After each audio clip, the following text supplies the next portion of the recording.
നല്ല സ്വാലിഹത്തായ ഒരു പെണ്ണോ സ്വാലിഹായ ഒരു ആണോ അവരുടെ നാവിലൂടെ ശുദ്ധമായ വായയാണ് എന്ന് പറഞ്ഞാൽ നുണയും വഞ്ചനയും ഗീബത്തും നമീമത്തൊന്നും പറയാത്ത മനുഷ്യനാണ്. അത്തരം ആളുകൾ അള്ളാഹുവിന്റെ നാമം അള്ളാഹുവിലേക്ക് ഖൽബ് കൊടുത്ത് ഇഖ്ലാസോടുകൂടെ 7 ഫാത്തിഹ ഒരു ഗ്ലാസ് വെള്ളത്തിലോ മറ്റോ ഊതിക്കൊടുത്താൽ രോഗിക്ക് ശിഫ കിട്ടിയിരിക്കുന്ന അള്ളാഹുവിന്റെ ഖലാ അങ്ങനെയാണെങ്കിൽ തീർച്ചയായും ഒരുപാട് അനുഭവങ്ങളുണ്ടതിൽ.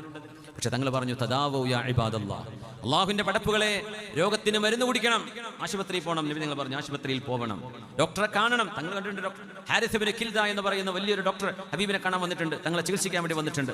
ഡോക്ടർമാർ നബി തങ്ങളുടെ അടുത്ത് വന്നിട്ടുണ്ട് സ്വല്ലല്ലാഹു അലൈഹി വസല്ലം. എന്നാൽ മന്ത്രിച്ചൂതുകയും വേണം, രണ്ടും വേണം. മന്ത്രിച്ചൂതിരെ മാത്രം മതി മരുന്ന് കുടിക്കേണ്ട, അങ്ങനെയും പറയരുത്. മരുന്ന് കുടിച്ചാൽ മാത്രം മതി റുഖിയ ചെയ്യരുത്, അങ്ങനെയും പറയരുത്. രണ്ടും ചെയ്യണം, രണ്ടും കൂലിയുള്ള കാര്യമാണ്. തദാവൂ യാ ഇബാദല്ലാഹ്, അള്ളാഹുവിന്റെ പടപ്പുകളെ നിങ്ങൾ മരുന്ന് കുടിക്കണേ. നമ്മുടെ ഹബീബ് നമ്മളോട് പറയാ ഏത് രോഗത്തിനും അല്ലാഹു തആല മരുന്ന്